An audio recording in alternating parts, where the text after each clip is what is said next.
Ladies and gentlemen, this is TVP World. You're watching another edition of Military Mind, bringing you news from the front lines. I'm your host, Benjamin Lee. Overnight, Russia launched another drone attack on Ukraine.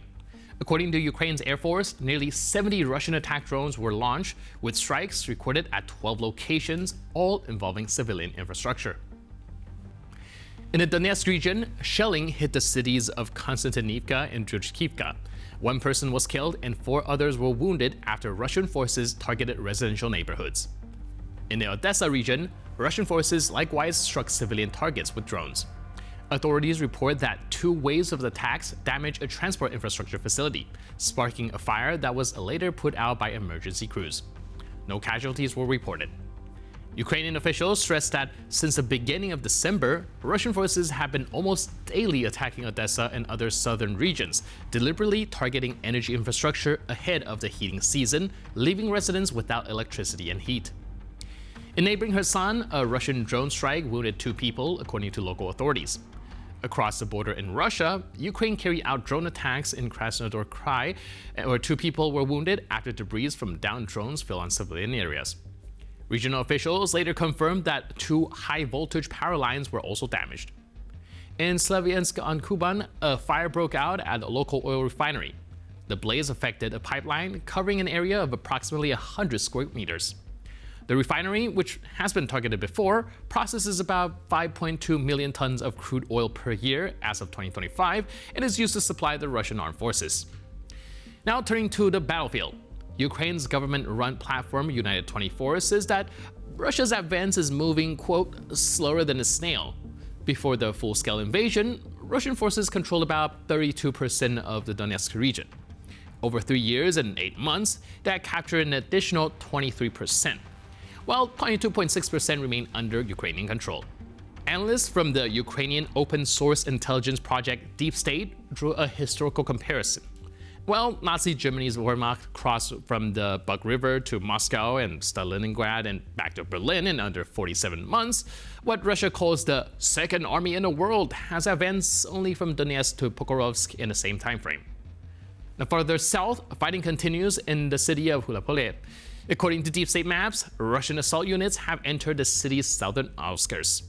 Analysts say the situation in the southern Donetsk region has significantly deteriorated over the past 2 weeks.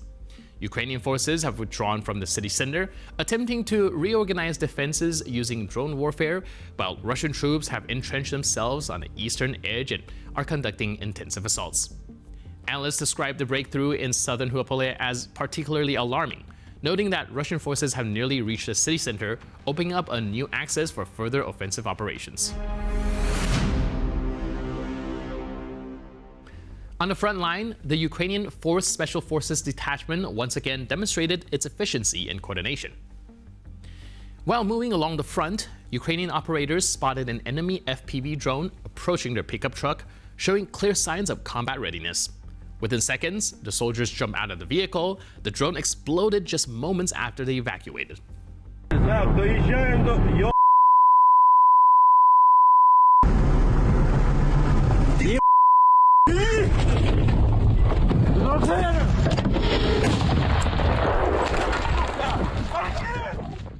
In this next clip, see a Ukrainian FPV drone equipped with a thermal imager locked onto its target without hesitation. On the screen, a vehicle carrying enemy personnel is seen moving towards Kupiansk. A direct hit to the body of the vehicle brings it to an immediate stop. Casualties among Russian military personnel were recorded, with 2 more soldiers disappearing from the view after the strike. This took place in the Kharkiv region and involved units from the 14th Separate Mechanized Brigade. And it wasn't an isolated incident. In the same area, a Gas-66 truck, popularly called the Bread Loaf, 3 motorcycles, and 2 Molniya-type UAVs were also destroyed alongside eliminated Russian personnel. The Kupiansk area remains a constant hunting ground for Ukrainian UAV operators.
South of Zaporizhia, Russian troops have begun using heavy strike UAVs similar to the Ukrainian Vampires.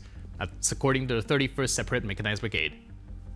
One of these drones was destroyed during a routine operation. A reconnaissance drone from the brigade, returning from a mission, spotted a camouflaged heavy bomber in the fog. Aerial reconnaissance confirmed that it was an enemy strike UAV preparing to target Ukrainian positions. The response was swift. An FPV drone was launched and struck the enemy aircraft on its first attempt. The threat was neutralized before it could deploy any ammunition.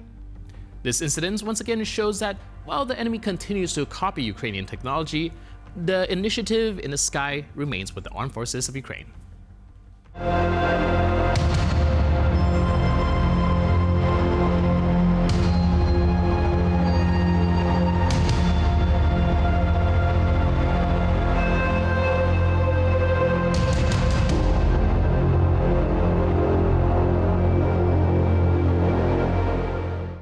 Along one section of the front, Ukraine's defense forces detected and destroyed another group of Russian strike UAVs.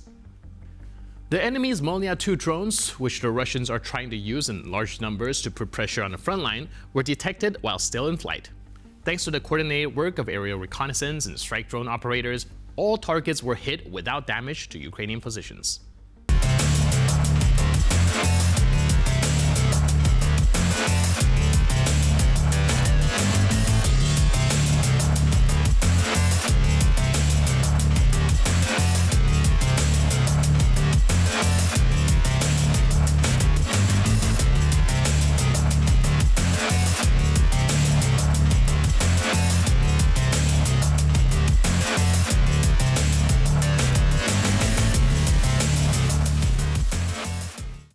To close out today's episode, we take you to Marinograd. In a clip coming up, a drone flies over a destroyed neighborhood of high-rise buildings. Gray, burnt-out structures, empty streets, and wrecked cars paint a chilling picture.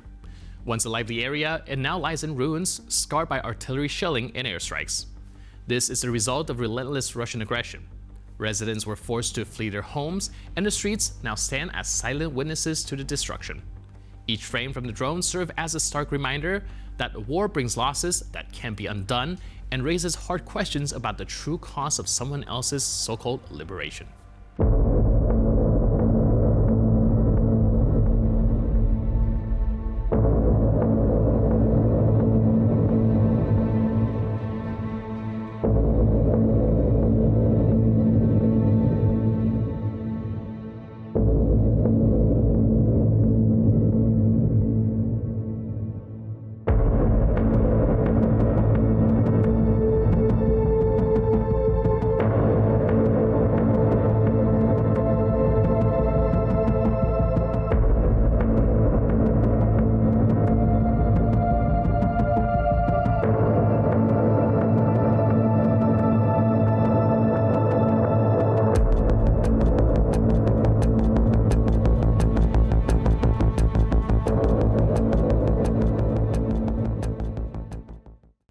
And with that footage, we conclude this edition of Military Mind. But for more news, update, and commentary, please stay tuned to TPP World.